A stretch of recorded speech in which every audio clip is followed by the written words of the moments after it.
when you looked at his press conferences, his mannerisms, he didn't seem bothered. He didn't seem like he cared.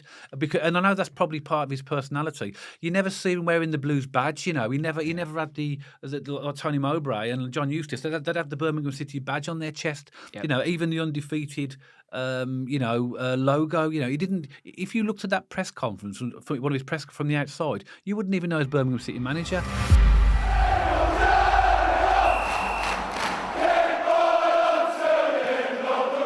So welcome back to Smallheath Alliance FC. And I'm sure all Blues fans have to agree that Wayne Rooney's time as manager of our fantastic football club was a complete disaster. Last week, he broke his silence for the first time in a podcast with Gary Neville, Jamie Carragher, Jill Scott and Roy Keane, and had a few things to say about Birmingham City. Now, in this video, myself and Matt are going to discuss that. And I know that a lot of Birmingham City fans watching this will think, let's not talk about Wayne Rooney again. But I think it's right to respond to this because this is the first time we've heard from him since he left the job as Birmingham City manager. So, Matt, you listen to the podcast. What are your thoughts? Well, you used the word disaster, and I think that is a borderline perfect word to describe his tenure at Birmingham City, unfortunately. And when I listened to the podcast, I was irritated. I was frustrated. And now it's sort of sat on me for 4 days. I just feel disappointed. I think that podcast was set up in a certain context to make him look like the golden boy. The questions were loaded. But I know you've got a bit of a transcript and you want to fire something back at me anyway. So let's start there and we'll have a bit of a back and forth. Yeah, I think it's worth reading just a little bit of the transcript about that podcast to just give a bit of context on what Wayne actually said. So I'm just going to read a little bit out. And I think if you haven't watched the podcast, you might find this a little bit interesting. So what he said was, he was asked a question, obviously discussing it with Jamie Carragher and Gary Neville and the rest of them. He said, Birmingham City fans didn't accept me from day one. John Eustace had done a good job, to be fair to him, but they made the change and asked me to go in. I went in, but I knew straight away I wasn't accepted by the fans. I think it was more because John Eustace had done well. They were 6 when he got the sack. If you're a Birmingham fan, the last 10 years you've had, and they are touching the playoffs when I came in, I knew it was early in the season, and then the manager got sacked. Then they had the situation previously with Gianfranco Zola a couple of years ago, and that comes back into the minds of fans as well. I think they were in a false position when he arrived, Wayne Rooney. But you back yourself, and I'm someone who's always done that. I've always been a confident person. And to be fair, the first 5 games we had were probably the toughest 5 games of the season. So that didn't help with what happened in the end. I backed myself. It didn't pay off, so I'll move on. That's what he said. So what do you think about that, Matt? Well, we're a non-swearing podcast, so I'll have to tell you what I really think off air. But no, I think I'm not surprised. It stinks of a manager who's passing the buck. And just to give you some stats on that false position thing that you said, right? So Eustace had a 1.66 point game average. Mowbray had a 1.66 game average. If Rooney would have continued with that 1.66 point average per game, we'd be in the playoffs. So false position or not. And by the way, I mean, I'm not saying it was a false position, but I think, we did have 2 back-to-back wins. So we were possibly higher than we...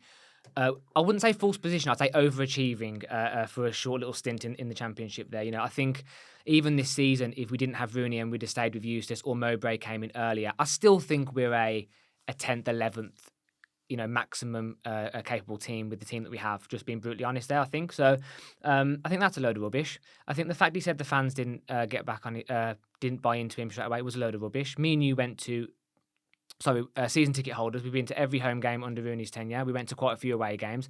During that first spell, we heard Rooney being belted around at the Tilton. He even clapped us a couple of times. So I think the Blues fans tried their hardest to get behind him. And I think fair enough, fans were very unhappy with the way Eustace went. People weren't happy with the way he got sacked. So there definitely was a feeling around St.Andrews of uncertainty. There was definitely a feeling of anger of, why has this change happened so suddenly? Why change a winning formula? But I think once the dust settled and we accepted that Wayne Rooney was our manager for that time, I think the majority of Blues fans did actually get behind him. But then soon the team did start to turn south, didn't they? And what I found staggering was when he was at the club, he blamed the players, and now he's left the club, he's blamed the fans. So there just seems to be a culture here of passing the buck and passing the blame, isn't there? But I'm interested to see what you think as well here. Well, I think first, I have got, in some aspects, a little bit of sympathy, and I'll tell you why. Okay, firstly, I think he was stitched up in his in the introductory press conference when they were talking about he was appointed to provide no fear football. and the club were labelled with that, and particularly him. So I think he was automatically under pressure to change the team. He said we was in a false position. I agree. When he came in, we were 6. I agree. At that point, we were in a false position. As you point out, we'd just come off the back of 2 wins, but we were in 6th place. But there's about 3 points down to about 14. So you know what the Championship's like. You lose a few games and you go plummeting down the table, which we did. And when we're not a top 6 team. We proved that where we are right now. And you could argue that some of that's because of Rooney, because we didn't get that many points. So I sort of, when he says we're in a false position, I agree. He said the first 5 fixtures were tough. They were tough fixtures. Just to remind everybody, sorry, mate, I'll just tell you what they are. Middlesbrough away, we lost. Hull at home at the time wasn't the toughest of fixtures. It's proved to be a tough fixture now. We lost that 2-0. Southampton away, we lost 3-1. Then we drew with Ipswich 2-2, which was a good game. And then we lost 3-1 away to Sunderland. So he'd lost 4 of the... I don't really buy that. Every game in the Championship's a difficult game. My point in saying that is that anyone on their day can beat anyone. Every game's a tough game in the Championship. Fair enough, yeah, that is a particularly challenging run of games. But, yeah, I mean, if you just look at 83 days in charge, 2 wins out of 15, 9 losses and 3 draws. That's why you got sacked. That says it all. Yeah. That is unacceptable. And as you say, I think a lot of Blues fans struggled because we were in 6th, because Eustace seemed to be getting his team together. And he did connect the fans with the club, Eustace, didn't he? That is a massive positive that will go down in Eustace's favour. That's a really good point. He reconnected, really good point. He reconnected the fans with the club. And as soon as Rooney came in, it felt like all that hard work had been undone. So I understand why Rooney may have felt like there was a disconnection with the fans, but that was because the previous manager had worked so hard to get that connection. I think that's a big point there, Matt, about what happened when Rooney came in. You know, he didn't have that connection with the fans because, firstly, there's no doubt as a player, he is an absolutely iconic player. You know, second now behind Harry Kane, but he was top England goal scorer. So I don't think anybody can question his playing. I do have issues where people talk about him and Gerrard and Lampard and Beckham being the golden generation. Why are they called the golden generation? They won nothing for England. I don't get that. I think it was the expectation, but you're right. Yeah, expectation don't win you trophies, is it? But I think what you said is so key. That he. When you looked at his press conferences, you know, his mannerisms, you know, he didn't seem bothered. He didn't seem like he cared. And I know that's probably part of his personality. You never see him wearing the Blues badge, you know. He never had the Tony Mowbray and John Eustace. They'd have the Birmingham City badge on their chest. Yep. You know, even the undefeated logo. You know, he didn't. If you looked at that press conference, one of his press from the outside, you wouldn't even know his Birmingham City manager. No. So that automatically started to separate the fans from the manager. Yeah. So, and where he said, and I sort of have issues on this as well, he said that he was never accepted by the fans. I think that's a double-edged sword because there are lots of people in the crowd that didn't accept him, ever. You saw that through social media, whatever he did. But that was never going to be easy because we were losing loads and loads of games under him. So you're not going to be very popular when you do that as well. Yeah. But you are right. But then what, you know, he failed to even acknowledge is that, you know, we tried to get behind him. We accepted that John Eustace wasn't coming back. And we tried to get behind him, and we, you know, lots of chance of Rooney going around the grounds. I really want to hit that point home, right? As season ticket holders, we go to every game, every home game of the season. We try to get to as many away games as we possibly can. Yep. We heard Rooney belting around St.Andrews on several times, and he even looked up to the corner and clapped a couple of times to acknowledge that we were singing Rooney. You know, we tried our best. Yeah. We tried to get behind him, but we can only take so much. And he came in, fair enough, I completely appreciate your point. You know, I think he did get stitched up with this no fear football because every time we lost, everyone threw that in his face and said, oh, this is really exciting, no fear football. Is this what no fear football is all about? So that was used as an excuse against his football. But he did play a high line. He did play a high press. He did play out from the back. I look back on that time and I still get anxiety in the stand looking at the players playing out from the back. Ruddy looked uncomfortable. Sanderson looked uncomfortable. Yeah. It looked like a team that completely bent out of shape. And they looked... I think he lost the dressing room, personally. It could be a controversial opinion, I don't know. To me, it looked like the players down tools from time to time. They looked that enthusiastic. They looked that lost. They looked, you know, they weren't playing for Rooney, I don't think. And look at the players he used to play, right? There's players he used to play in standby that don't get in our team anymore. Iwu. Yes. He played him. He played him several times. Yeah. And that Blackburn game, he was responsible for possibly 2 or 3 of their goals that they scored in that 15-minute section. Yeah. Burke, he liked playing Burke. Yeah. Okay, so He can talk about results. He can talk about that, but that is bad managerial decisions. Mowbray's came in and Mark Venus came in, and they're not even getting on the bench. Yep. So Ibu has been in and off the bench, but Burke I've not even seen since Tony Mowbray started. So I think he was poor decision making. He didn't have that connection with the fans. He tried to play a style of football that didn't suit the players and didn't suit the club. And I'm sorry, but with 2 wins out of 15, that was form to go. And just the nail in the coffin for me, right? I never like talking bad about Birmingham City. I never like talking bad about our managers. But when me and you made that trip on New Year's Day to Ellen Road, we had rubbish beer. It was a rubbish performance, and when that final whistle went, that was the time I went, this guy needs to go. Well, the Blues fans let him know though at the end of that game. But that was for me the moment where I said to myself, as a Blues fan, I've tried my best. I've tried to get behind Rooney. This is not working. He needs to go.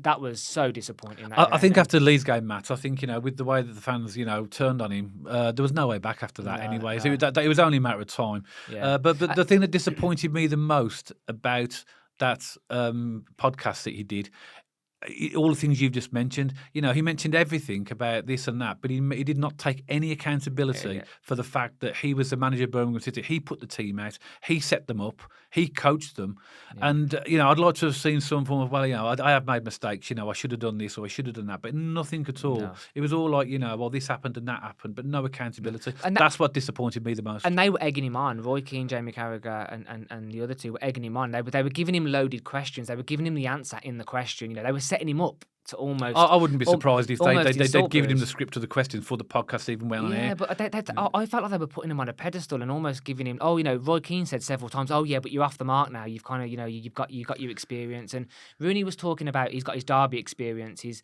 America experience on the podcast, and the Blues experience. But they're all terrible experiences. You can have experiences, but if you're rubbish in all 3 jobs, I'm sorry to call it. That you can't put that on your CV. Yeah. And he said what really told me as well. He said he's willing to start back in League Two if it means that he's going to get himself back in. He should have been at League Two anyway. He didn't deserve the Blues job. He got the Blues job off the back of his name being Wayne Rooney. Yeah, but that's not his fault. He was given the job because obviously the club wanted him. And that's what I'm like. Birmingham City, hands up, Gary Cook, hands up, made a massive mistake. Yeah. We hired a man who's willing to go down to League Two to develop his manager and gave him a 3.5-year contract. When you think about it, it's absolutely nuts. But I'm with you. I think the podcast was disappointing. And that was the big thing for me. I completely agree. It was the lack of accountability, the lack of ownership over mistakes. And again, it just passed in the book. One of the biggest things I ever heard that shocked me in an interview with Rooney, it was a post-match. And even he said, sometimes I can't believe what I'm watching. Yeah. You're the manager? Yeah. And that podcast for me, he picked up where he left off at Blues with that lack of accountability, lack of responsibility. And might sound brutal, but I think I'm so glad he's gone. And onwards and upwards for Blues, and I think now we can put this behind us. I feel like, in a positive way, that podcast was closure. Yes, that's a good way of putting it. We've closed the chapter on Wayne Rooney, and now we can focus on Tony Mowbray once he's back to full health, and we can really push on now with Birmingham City. If I put myself in the shoes of a Birmingham City player, I don't see how he would motivate me in terms of the way he comes across. I don't know what he's like on the training ground, but there's a lot there that weren't right, isn't there? And we as Birmingham City supporters, I think it was right for me and Matt to discuss that, because we know that Wayne Rooney is a chapter now that's thankfully finished for our football club. And I know that Birmingham City supporters are probably fed up of hearing about Wayne Rooney, and he did, because of his profile and background, he put a big target on our back as well. Every away team supporters seem to love to come to St.Andrews, not to watch the football, but to Barrett Wayne Rooney, unfortunately. But that's all gone now, and I think Matt's put this really well, that that podcast now gives us complete closure. We've moved on already. We have Tony Mowbray as our manager, and we're in a much better position. And I think most Blues fans will agree that we are hugely confident now of our future under Tony Mowbray. The Wayne Rooney era was short and finished. But what do you think, Birmingham City supporters? Obviously, we don't want to sort of start to dig up all these issues about Wayne Rooney again. But what do you think about that podcast? If you haven't heard the podcast, then we've read out a bit of a transcript in this video. Let us know your comments on Wayne Rooney. Please don't put any abusive comments in the below the video, because we're not a channel that wants that or would allow it. But please give your views on what you think about Wayne Rooney, and maybe what you think he might be able to do in the future as a football manager. So if you did like this video, don't forget to give it a thumbs up. And if you want to subscribe to this channel for future content all about Birmingham City, don't forget to press that subscribe button. And me and Matt will see you on the next video.